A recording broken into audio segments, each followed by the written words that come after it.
In terms of the agenda that we've got to go through today, split down into 4 key sections. The first is really looking at the business challenge that we're facing in terms of corporate actions processing, before moving on to some of the business drivers for improvement. We'll take a look at the corporate actions industry readiness, and then most importantly, take a look at what's achievable today from an implementation perspective. So in terms of the corporate actions challenge, there are a number of things that are of key focus in terms of the operation improvement areas. First up, there's a lack of timely and accurate event data in terms of publishing. That is because a lot of information is still exchanged via fax or email or other items and communication methods that require manual intervention. One of the major consequences is that there may be missed deadlines just because that information is not available in an electronic format to be onwardly processed. So still in terms of operations, there are a lot of file-based capture mechanisms in terms of taking receipts, notifications, or any amendments to corporate actions throughout the life cycle of the event. A third area is in terms of incorrect holdings that are being used. Again, in terms of having those levels of integration into the book of records, very important to be able to make sure that the correct entitled balance is used in any calculation. The next area in terms of observation of the corporate actions challenge is poor internal controls and auditing. Again, with a very manual, paper-based process, very difficult to effectively see when things have been captured, when they've been amended, and having that full audit trail from an operational perspective. The last area in terms of a challenge is as people are taking on new books of business or more diverse books of business, the operating costs are continuing to increase. So in terms of being able to address the scale, then effectively that requires FTEs, full-time employees being added to the corporate actions department to give any operational capability or scale. So in terms of looking at the actual corporate actions challenge from a life cycle perspective, probably easy to break it down into 2 major blocks. The first is the data cleansing and validation part of the process, and the second revolves around positions management. Then breaking that down even further, really looking at 3 parts of the life cycle: the pre-event processing, the actual event processing, and then any post-event processing that's required as well. As you can see from this visual representation, there is risk throughout the process, whether that's incorrect information received or processed, positions that may disagree and need to be reconciled, missed deadlines effectively from manual processing, incorrect decisions may be applied. Again, if people are rekeying information throughout the process, there may be an incorrect entitlement that's a result effectively from an incorrect position being processed, and eventually you might get holdings that disagree in terms of the custodian's book of record and the investment accounting book of record. So an extensive area of risk all the way throughout the corporate actions life cycle. In terms of some of those business drivers for improvement, then there are 3 that I've represented here in terms of the key things and key drivers that people are looking for. The first is improved operational control, to be able to create a single corporate actions announcement function, to be able to implement market best practice for data scrubbing and corporate actions processing, and moving to electronically capturing decisions. Very much in today's environment, one of the areas and business drivers is really to improve efficiency. In terms of being able to implement a solution that is scalable to support additional volumes, to be able to reduce duplication of effort and scope for error. And one of the things in terms of an enablement for efficiency is to be able to adopt and process swift messaging in terms of having that capability to automate the process. So again, one of the areas from an automation perspective is to be able to electronically process, capture not only the announcements, but also moving on to decision capture as well. Automation and increasing efficiency is very important in terms of, from an operational perspective, being able to offer the investment manager a larger decision window to be able to make their elections. The third area in terms of business drivers for improvement is really the area of reduction of operational risk. To be able to automate the process, be able to remove some of the manual steps will ultimately enable organisations to reduce the loss of provisions. But effectively what we're seeing in the marketplace at the moment is the improved efficiency in terms of the expectation here is people will be able to achieve between 40 and 50% efficiency savings in the corporate actions process. That's really sitting as number one in terms of a business driver. The operational risk will be a benefit to the organisation, but in terms of being able to quantify and build a business case to be able to implement corporate actions improvements, it's really focused around the productivity gains in efficiency. Moving on to some of the other areas which are effectively drivers for the improvement in corporate actions processing. The improved investment decision making is very important. It's the timeliness and the accuracy of information that is passed to the front office in terms of decision making. So in today's process, in terms of being able to capture and disseminate notifications, then it's a very manual process to cleanse the information and publish the notification. The consequence of that, as we look to process corporate actions information which is very time sensitive, is that an internal deadline is set very early in the process, because there again is an aggregation of decisions, a validation of those decisions, and they're often captured in spreadsheets and then need to be reformatted to be able to instruct the custodian. In terms of being able to automate that process will increase the decision window through those operational efficiencies. So the internal deadline can be pushed out and will sit a lot closer to the agent deadline or the market deadline. So again, by reducing the inefficiencies that's in the process, will give a bigger decision window for the fund manager to effectively make their elections. Some of the consequences will be a reduced amount of operational losses.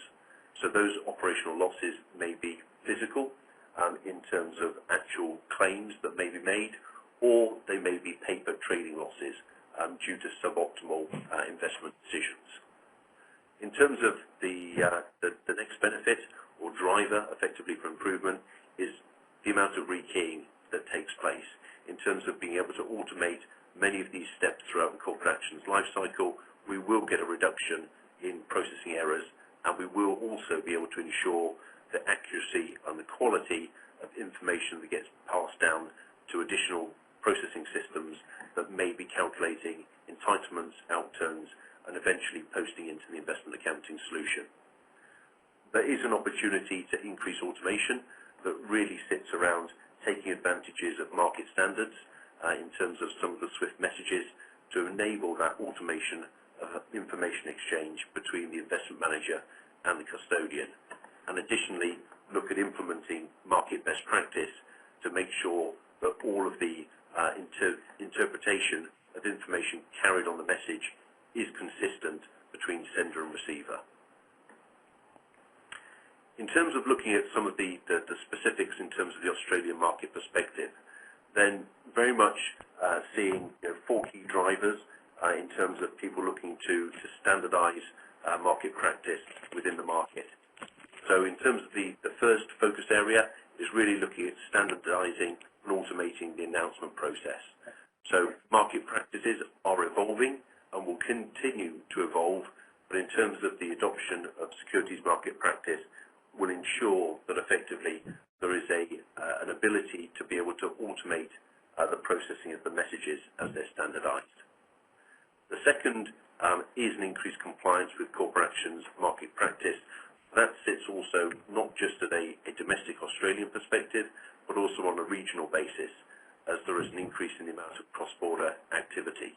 So there is an Asian working party as well that is looking at market practice in each of the underlying markets that need to be adhered to as well in terms of sending and receiving messages in a cross-border fashion.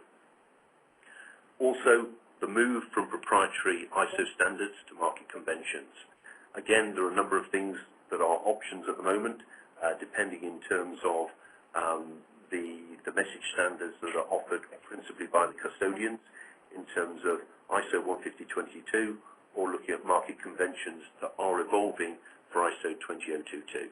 But effectively at the moment, The message standard for corporate actions processing is revolving around ISO 15022.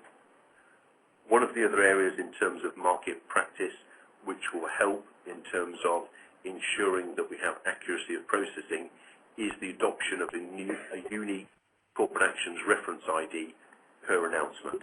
This effectively, throughout the life cycle of the event, will make sure that there is referential integrity in terms of the end-to-end process, so that any time that there is a revision, there will be a linkage back to the original corporate action event ID. This is also important in terms of being able to share that corporate actions reference ID between the investment manager and the custodian throughout the process. Moving on to some of the more specific areas, there is a debate in the industry at the moment in terms of drip processing. In many cases, it may be initially processed as a cash dividend. It then may be reversed out and actually processed as a drip later in the corporate actions process.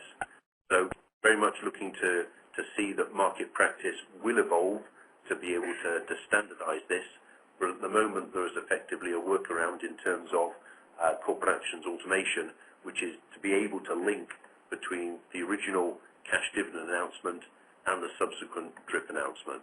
So again, all of those things in terms of market practice will enable not just the automation of the initial message, but in terms of being able to link that corporate action through its life cycle.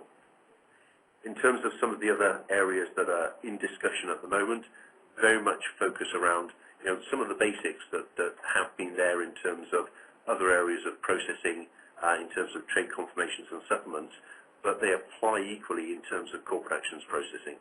So again, the debate around cancel and rebook versus amend and update. So again, that's a very live discussion in the marketplace to be able to settle on a market practice that effectively defines how organisations will interact and be able to exchange information. The third item really sits in terms of how information will be broadcast into the marketplace. So in terms of stock exchange feeds and alternative sources. So very much the development of new feeds that are looking at both ISO 15022 and 20022 in terms of stock exchange broadcasts. But there are also other constituent parties that are looking to supply information for corporate actions announcements. Definitely we've seen the issuer agents looking at providing feeds on a very timely basis. And the key is in terms of the scope of information that's exchanged at the time of broadcast. So again, some of the data vendors will provide the actual restrictions that will apply to corporate actions, other feeds don't. But it's very important in terms of being able to do the onward processing that all of that information is available at one single point in time. So looking at what's achievable today.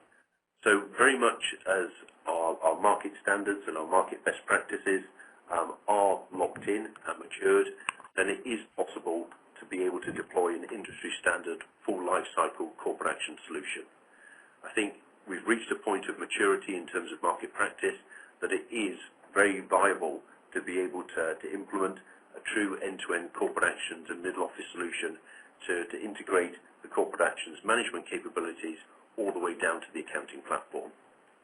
I think this gives us and sets up the ability to be able to tangibly improve client service through increased quality and timeliness of notifications, whether they are the initial broadcast or the onward forwarding of that information out to people who are making elections or interested parties.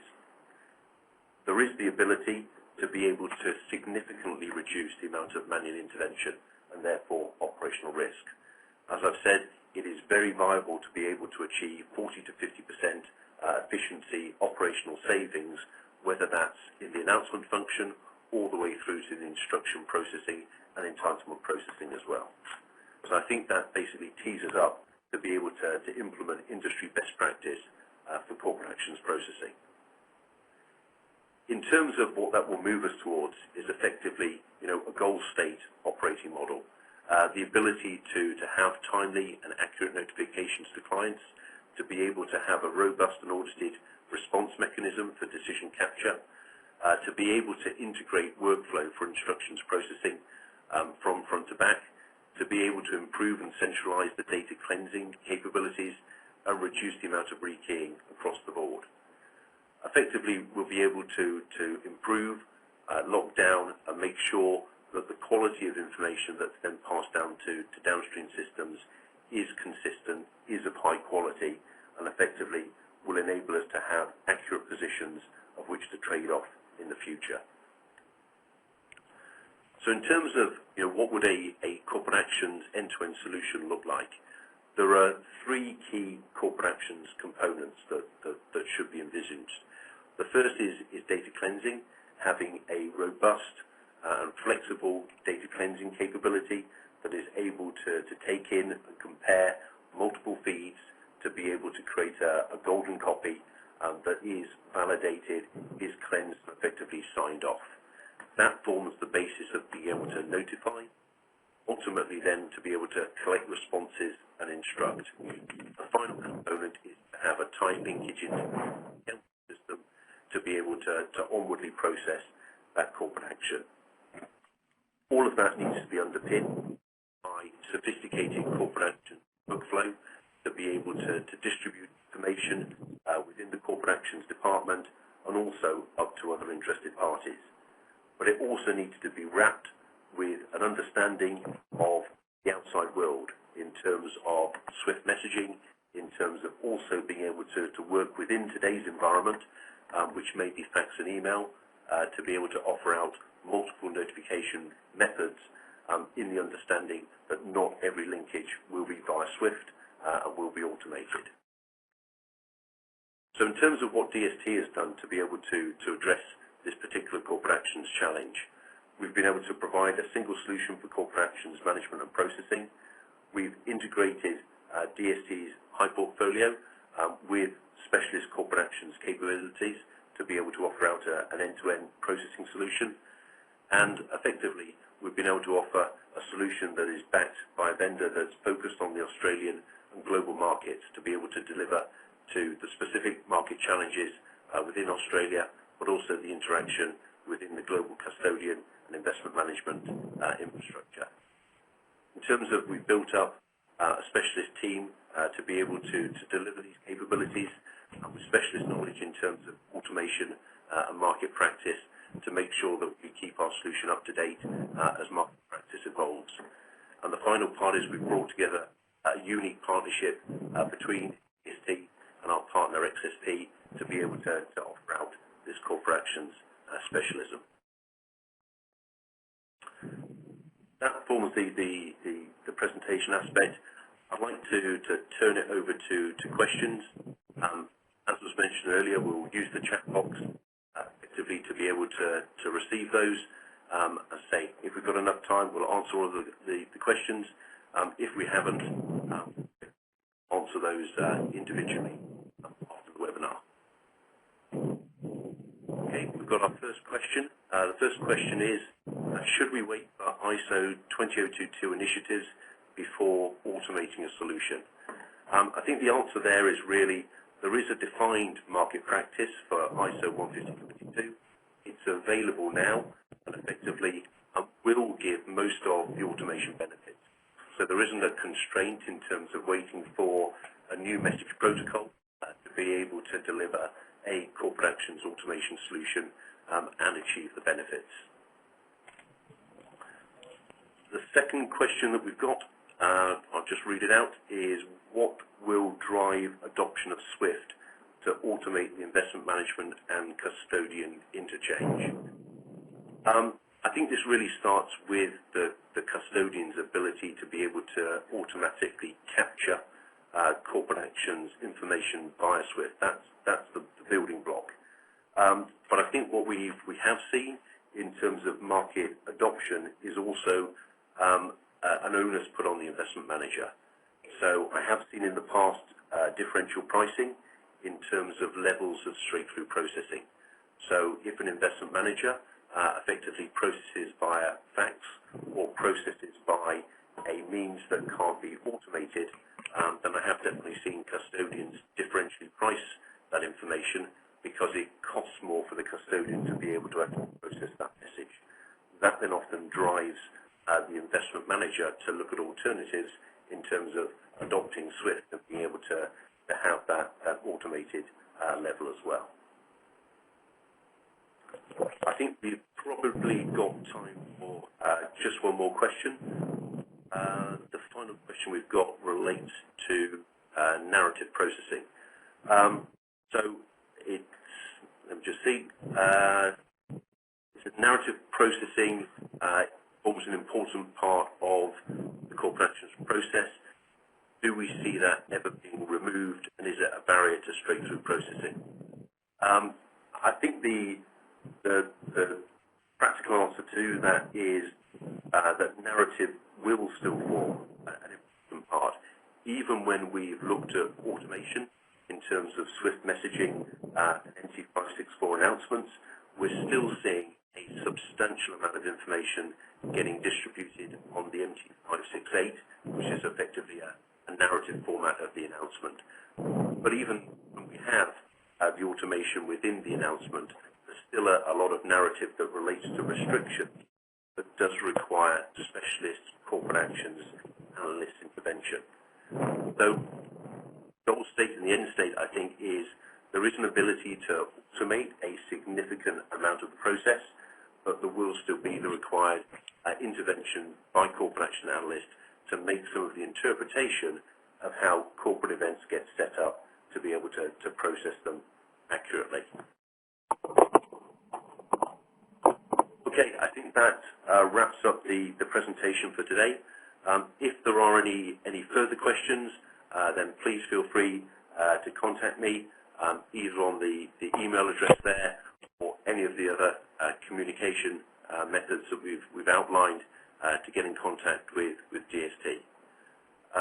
Further to that, I'd like to thank you for your attending, and we'll also provide information of our regional offices if there are additional questions after today. Thank you very much, and I wish you a good rest of the day. Thank you.